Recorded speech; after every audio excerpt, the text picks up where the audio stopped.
अस्सलाम वालेकुम जी। हम शादी के तसव्वुर को ज़रा डिस्कस करेंगे। मुल्क पाकिस्तान में जो शादियाँ होती हैं जिन्हें हम देखते हैं और हैरान होते हैं कि आया इस्लाम के मुताबिक ये शादियाँ हैं। तो जब हम माजी के झरोकों में जाते हैं और इस्लाम का मुताला करते हैं नबी सल्लल्लाहु अलैहि वसल्लम की सीरत से, तो हमें सबसे पुरवकार और सबसे एग्जेम्पलरी मैरिज सेरेमनी जो हज़रत मोहम्मद सल्लल्लाहु अलैहि वसल्लम की मौजूदगी में हज़रत अली अलैहिस्सलाम और हज़रत फ़ातिमा ज़हरा की हुई। इस शादी में सबसे पहले तो कोई जो आगे वगैरह बैठते हैं, ढोलक बजते हैं, बच्चे और बच्चियां डांस करते हैं, 7-7 दिन पहले आगा बैठता है, जो हमारे यहाँ रिवाज और रसूमात चल रही हैं, इसका इस्लाम से कोई ताल्लुक़ नहीं। बाद अज़ां ये जो तेल मेहंदी की रस्म है, चूँकि हमारे फोर फादर हिंदू थे, हम कन्वर्टेड मुसलमान हैं, तकरीबन हर ख़ास आम को इस बात का पता है। तो ये जो तेल मेहंदी की रस्म है, यकीनन ये हिंदवाना रस्म है और ये इंडिया से माइग्रेट होकर हमारे मुल्क पाकिस्तान में उन्हीं लोगों में जो कलमा इस्लाम मुशब्बह इस्लाम हुए और उसी कस्टम और तरीके को अपने साथ लेकर आए। तेल मेहंदी का इस्लाम से कोई दूर दूर तक ताल्लुक़ नहीं है, रिलीजन का हिस्सा नहीं है।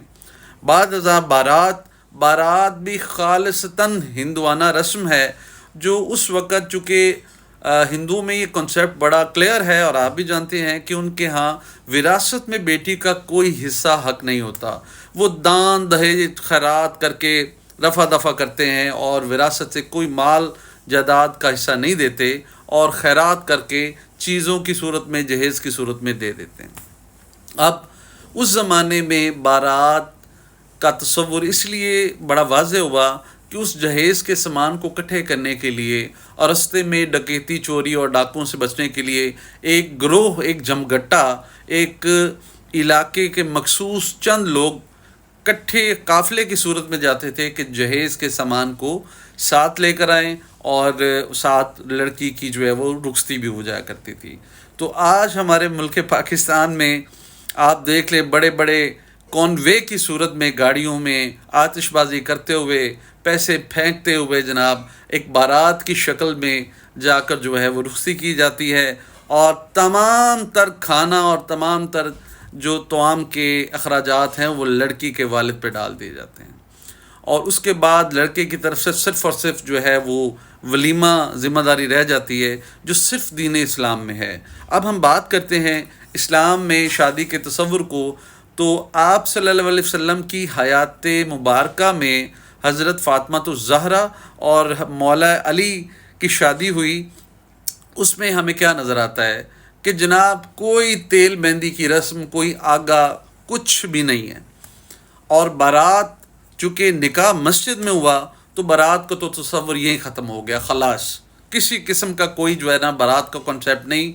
चंद ख़वातीन गई, हज़रत फ़ातिमा ज़हरा को हज़रत अली को जो एक अंसारी भाई ने एक हुजरा तोहफ़तन हदियतन दिया था, चूँकि हज़रत अली फ़कीरुल गुरबा हैं और आप जैसे नायाब हस्ती कोई नहीं है, और उनको एक अंसारी ने घर, एक कमरा गिफ्ट किया था जहाँ चंद ख़वातीन गई और हज़रत फ़ातिमा ज़हरा को ला के वहाँ बिठा दिया। अब बात करते हैं कि लोगों को शायबा हो जाता है इस बात का कि हज़रत फ़ातिमा ज़हरा को जहेज़ भी तो दिया गया था। कतन ऐसी बात नहीं। हज़रत मोहम्मद सल्लल्लाहु अलैहि वसल्लम ने हज़रत अली करमल्लाहु वजहू को मुखातिब करके कहा कि अली, आपके पास एक ज़र्रा हुआ करती थी जो जंग के दौरान पहनते हैं, वो कहाँ है? क्योंकि इसके अलावा हज़रत अली के पास कोई चीज़ नहीं थी और कोई माल उसबाब नहीं थे। तो आप हज़रत अली ने फरमाया कि जी हाँ, मेरे पास मौजूद है, वो तो जंग के लिए होती है। तो आप सल्लल्लाहु अलैहि वसल्लम फरमाया, जाओ उसे फ़रोख्त करके आओ। और हज़रत अली ने वो ज़र्रा जाके हज़रत उस्मान रज़ी अल्लाह तआला को जो है वो फ़रोख्त की और उससे जो पैसे आए रसूल अल्लाह सल्लल्लाहु अलैहि वसल्लम ने उन पैसों में से कुछ पैसे दुल्हन की जो है वो तैयारी और तज़नीन व आराइश के लिए दिए और बकिया पैसे से एक मशकीज़ा, यकीनन पानी तो पीना है, और खाने पीने की तैयारी के लिए जो पिसाई करने के लिए जो चक्की होती है और चंद एक बर्तन और एक तकिया और इसी तरह जो है एक चटाई जिसमें खजूर की खाल भरी होती थी, वो थी। तो ये जहेज़ तो हज़रत अली ने अरेंज किया अपनी ज़र्रा बेच के। रसूल अल्लाह सल्लल्लाहु अलैहि वसल्लम ने 1 रुपया भी अपनी बेटी को जहेज़ में नहीं दिया। कोई जायदाद کسی طرح کا کوئی جہیز اس وقت حضرت محمد صلی اللہ علیہ وسلم کی جانب سے اپنی بیٹی کو نہیں دیا گیا جو کہ جہیز کی مد میں ہو۔ بعد ازاں حضرت محمد صلی اللہ علیہ وسلم نے امت مسلمہ کے اوپر بڑا گہرا زور ڈالا کہ ولیمہ کرو لازمی کرو، خواہ تمہارے پاس ایک بکری ہی کیوں نہ ہو۔ یعنی بکری ایک اس وقت میں ذرا غریبی اور کم افورڈیبلٹی کی علامت تھی، تو ایک بکری ہی کیوں نہ ہو تو وہ ذبح کر کے لازماً ولیمہ کرو۔ اب دیکھیں ولیمے کے اوپر نبی صلی اللہ علیہ وسلم کا کتنا زور اور ایمفسائز ہے۔ اگر ولیمے کے علاوہ بارات، تیل مہندی یا دیگر رسومات میں کوئی خیر ہوتی تو ہمارے رسول اللہ ہمیں ضرور بتاتے، ہمارے لیے فائدہ مند ہوتی۔ جو رسول اللہ صلی اللہ علیہ وسلم نے عمل کیا نہیں، آپ صلی اللہ علیہ وسلم کی زندگی میں موجود یہ ایکٹیویٹی ساری پرفارم ہو رہی ہے، تو ہمارے ہاں ملک پاکستان میں دعویٰ عاشق رسول کے ہیں، کلمہ گو کا دعویٰ ہے ہمارا، اور ہماری جو شادیوں کے معاملات ہیں اس میں گلچھرے اور گلپاشیاں اور جناب خواتین کے ڈانس ہیں جناب، اور سگریٹ نوشی ہو رہی ہے، شراب نوشی ہو رہی ہے، فائرنگ ہو رہی ہے، بے پناہ پیسہ پھینکا جا رہا ہے، غربا کو یعنی کمپلیکس میں ڈالا جا رہا ہے، اور جناب آؤ بھاگت ہو رہی ہے اپنے رشتہ داروں کی، اپنے دوستوں کی، اپنے جیسے ایلیٹ کیلیبر لوگوں کو آگے پرومیننٹ کیا جا رہا ہے، بڑے بڑے سیاسی شخصیات آپ کی شادی اٹینڈ کر رہی ہے۔ تو یہ کیا ہے؟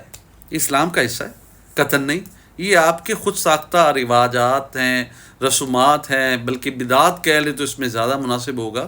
تو یہ تو اسلام میں شادی کا تصور ہی نہیں ہے۔ ذرا سوچیں کہ آپ نے رسول اللہ صلی اللہ علیہ وسلم اور اللہ تعالیٰ کی ذات کو خوش کرنا ہے یا اپنے لوکل کسٹم اور رواجات کے مطابق آپ نے چلنا ہے؟ ٹھیک ہے، اگر یہ آپ کے لوکل رواج ہیں، آپ کے کسٹم ہیں، تو اس کو ریلیجن کا پارٹ کیوں بناتے ہیں؟ آپ جو ہے وہ آپ ڈرتے نہیں؟ آپ کو روز قیامت یا موت یاد نہیں کہ خود ساختہ کوئی چیز فٹ کر دیں اسلام کے اندر اور کہیں کہ جس میں کوئی حرج نہیں ہے؟ تو رسول اللہ صلی اللہ علیہ وسلم بھی نہ کرتے پھر اس طرح کا معاملہ۔ ٹھیک ہے، نکاح مسجد میں ہے، ولیمہ کرو لازمی کرو، اور جو نہیں جائے گا اس نے اللہ اور اللہ کے رسول کیا انکار کیا، لازماً جاؤ ولیمے کے اوپر، بارات کا کوئی تصور نہیں ہے۔ اور تیل مہندی تو ویسے خلاص ہو گئی، فنش ہو گئی، جب حضرت فاطمہ الزہرا کے حوالے سے کوئی ہمیں جو ہے وہ تاریخ میں نہیں ملتی۔ اور پھر ولیمہ میں آپ غربا، مساکین، اپنے ہمسایوں اور ایسے لوگ جو آپ کی گرد و نواح میں ہیں جنہیں آپ بڑی حقارت کی نظر سے دیکھتے ہیں، ولیمہ تو ان کے لیے۔ آپ کا ولیمہ کیسا ہوتا ہے کہ آپ بڑے بڑے گلچھرے اور عیاشیوں اور فائرنگ اور معذرت کے ساتھ کھانے آپ کے باہر سے آتے ہیں، اور بیٹیاں آپ کی جو ہے ناچ رہی ہوتی ہیں اور موویز بن رہی ہوتی ہے، غیر محرم بیچ میں چل رہے ہوتے ہیں۔ یہ کون سی شادی کا طریقہ کار ہے؟ یہ کون سے اسلام کا پرچار ہے؟ آپ ایک شادی میں بارات لے کے نہ جائیں، تیل مہندی نہ کریں، یہ رشتہ دار آپ کو مینے مار کے ختم کر دیں گے کہ بھائی جان ختم ہو گئے ہو، بس ہو گئی ہے، غریب ہو گئے ہو۔ آپ جب کہیں گے کہ نہیں بھائی اللہ اور اللہ کے رسول کا یہ حکم نہیں ہے، تو آپ کے گلے پڑ جائیں گے۔ تو یہ آپ خود اس منافق معاشرے کا خود جائزہ لے لیں۔ یہ دعویٰ اتباع رسول کا ہے اور عمل میں 0/0 ہے۔ تو اسلام میں صرف اور صرف مسجد میں نکاح ہے، ولیمہ کرو لازمی کرو، اور باپ جو کہ بیٹی کا ہے وہ اپنا لخت جگر دے رہا ہے، اس کے اوپر پھر دوبارہ آپ پریشرائز کرتے ہیں جہیز کے لیے، پھر آپ تیل مہندی کے کھانے کے لیے پریشر دیتے ہیں، پھر آپ بارات میں اپنے ایسے غیر ضروری دوستوں کو بھی لے جاتے ہیں، آپ بوجھ ڈالتے ہیں، ظلم کرتے ہیں۔ تو یہ ظلم کرنے والے کیا پھر اللہ اور اللہ کے رسول کے ساتھ قیامت میں کھڑے ہوں گے، روبرو ہوں گے؟ نہیں، قطعاً نہیں۔ آپ اس کو ڈسکریج کریں، اس کی بات کریں معاشرے میں، اور اس چیز کو ختم کریں۔ صرف اور صرف نکاح، وہ بھی بہت زیادہ مسنون ہے مسجد میں، اور اس کے بعد جو ہے وہ ولیمہ کریں، لازمی کریں، تمام لوگوں کو بلائیں، خاص و عام کو، اللہ کی رضا کے لیے، اللہ کی خوشی کے لیے۔ اللہ تعالیٰ کو ایسے معاملات پھر پسند ہیں آپ کے۔ جزاک اللہ من خیر۔